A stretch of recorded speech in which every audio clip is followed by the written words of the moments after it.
Hey y'all, what's good? What's happening? It's your girl Republic, and welcome back to another video. If you're new to my channel, welcome. If you're a returning subscriber, welcome back, Saint. And without further ado, let's get into this video. Only been a few hours, but it felt like days. Only been days, but it felt like months. Been gone for a year, only know like once. This is 10 ways into becoming unrecognizable in 6 months. And yeah, we basically have 2 or 3 weeks left within this month of July for you to turn around your life and become recognizable. So, point number 1 would be having a good sleep. Let's start practicing having good sleeping hours. It's not healthy for our brains and our bodies to be lacking sleep or just overall having overly stressed minds, stressed bodies because we are lacking sleep. I think it's more important that we should be prioritizing at least 7 to 8 hours of sleep, which is the recommended amount of sleep you should be having, considering that many of you guys or many of us in general are working really hard or are studying really hard and you never find the time to be sleeping properly. You will find yourself being overly stressed, tired, exhausted, grumpy, and you name it. So it's very important to prioritize sleep and having to make sure that your moods are great, you're feeling not so lazy or not so tired constantly because you are lacking sleep in your life and we don't want to be there.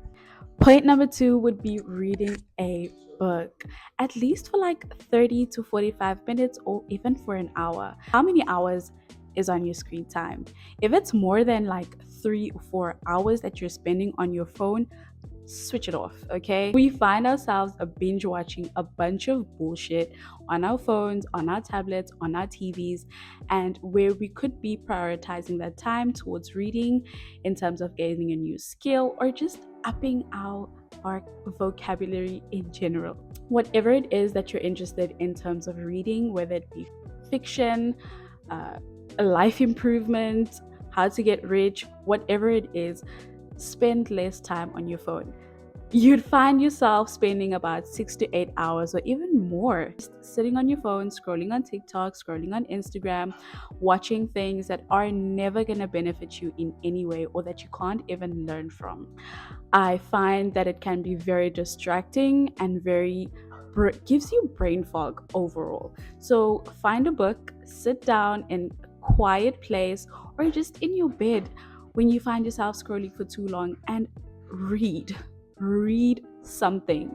Like just put your phone down for like 2 seconds and read something, learn something new, and you'd be surprised how well articulated you may be and how much interest you could find in just reading a book that has been sitting in your library or on your desk for the past couple of years. Point number 3 would be get some sun. As an introvert myself, I do tend to find myself just lounging around in the house way too often and not allowing myself to get fresh air. I cannot kid you enough that it's so important to at least step outside of the house, go for a walk, go for a mini run, or just sit on your stoop, on your front porch, wherever it is, in your backyard or in the park for like an hour or 2. You need to be breathing in fresh air, okay? It is so important to let go of the stress that you might have and just intertwine or become one with nature.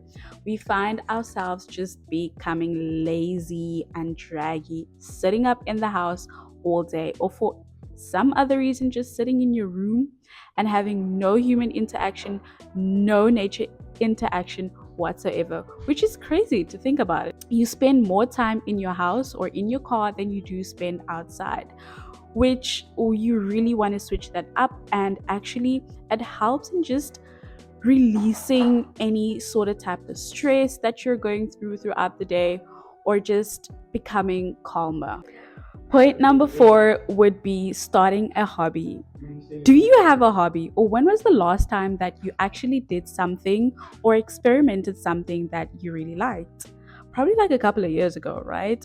So it's important to find something to do. You cannot be somebody that has nothing to do, somebody that has nothing going on for themselves outside of work or outside of school. When you meet other people, or when you get into a relationship and you find that your partner has hobbies and you have nothing, you'll find yourself forcing to be in spaces that you tend not to really like, or you kind of have to gravitate towards to because you have nothing else to do, which can be really sucky at times. The purpose of finding a hobby is testing out different activities, seeing what it is that you like, and how to utilize the time that you have in the 24 hours of day, and taking a lot of things off of your mind, as well as just being happy and finding ways or things that you find interesting.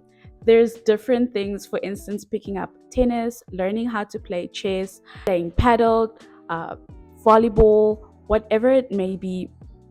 In terms of finding a hobby, you need to find something to do within the day or within a week that is not going to stress you out, and that is also just going to make you happy and excited to do it over again. Point number 5 is something that I have personally worked on for about 2 years, is to learn to be alone. It's 100% okay to do things alone, and just to understand yourself in so many ways in the comfort of your own home, or just not around too many people. You find that being around too many people can be distracting, and that you find that just dragging people to do things that you want to do all the time can be very draining. If you find that your friends don't want to go out with you, or your friends don't want to hang around, or you want to go somewhere and people are not really interested in going to where you want to go, it's okay, right? It's okay to start a new life. It's okay to start a new hobby. It's okay to make new friends. It's okay to jump into things alone without also having to tell anybody about certain things, in a way that is also very responsible and in a way that is not detrimental to your well-being. Point number 6 would be meditating and praying constantly. Meditation to me is a form of prayer. When you're able to release any sort of type of stress, I'm able to do that through prayer.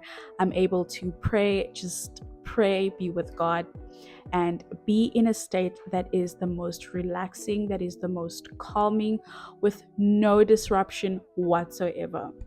For me, my time with God is my time of meditation, a way that I'm able to release any type of stress, any type of worry that is going on in my mind, in my heart, emotionally, physically, all the aspects. So it's very important to implement that in your life on a daily basis.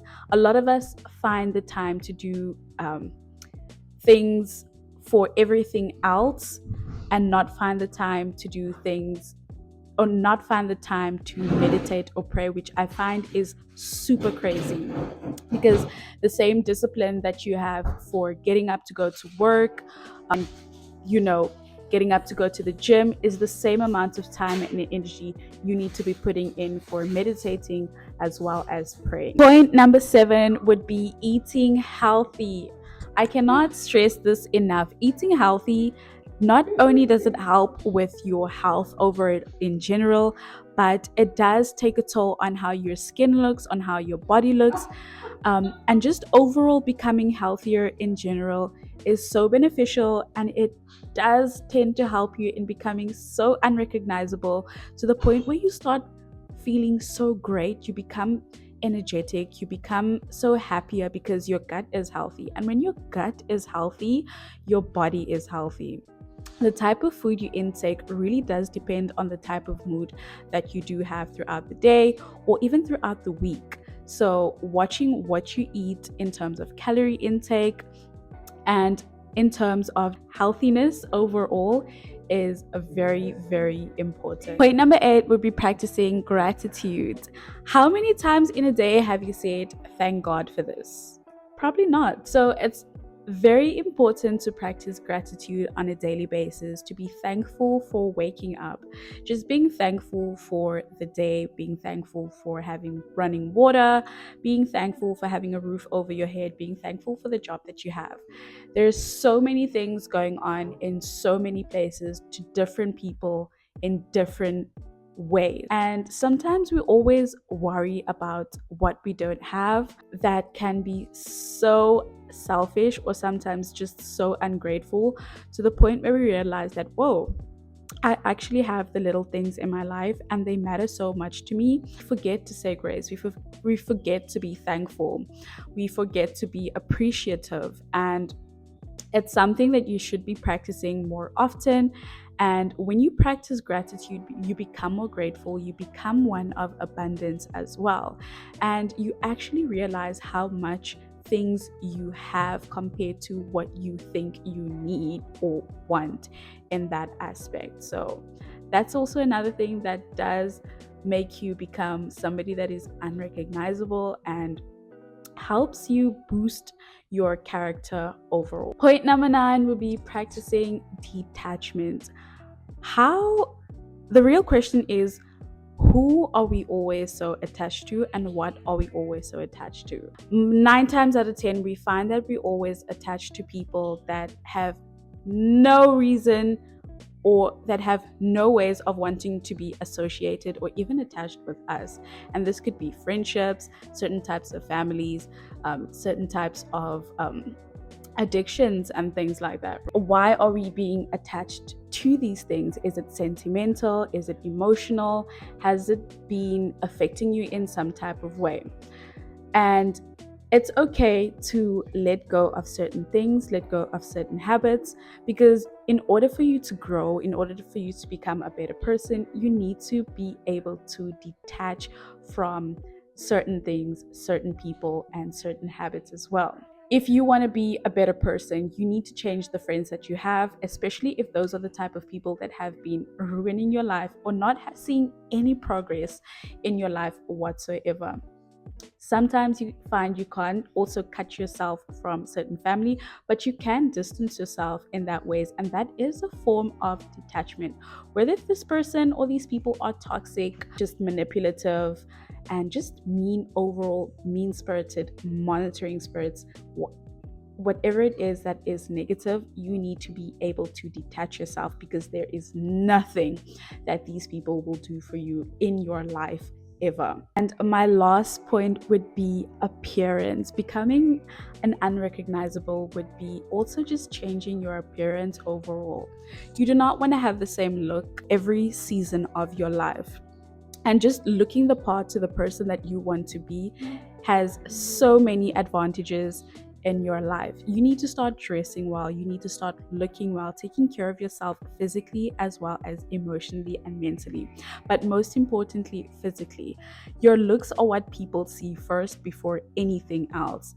And when you are able to just be well dressed, when you smell good, people want to be around people that look good and smell good. So investing in quality clothes, quality shoes, if you're somebody that wears wigs or whatever, just investing in quality hair, taking care of your appearance does wonders in terms of just upgrading that little touch of your life. So do not sleep on your appearance. Nobody really wants to be around anybody that is badly dressed. Nobody also really makes conversation or contact with people that don't really dress well. And not that you want to be the center of attention, but you want to feel good. And part of feeling good does have a lot to do with looking good. And that is my 10 tips on becoming unrecognizable in 6 months. If you do want to see more videos like this, don't forget to like, comment, and subscribe. Turn on my post notifications to get notified whenever I do post, and I'll see you guys in the next one. Bye.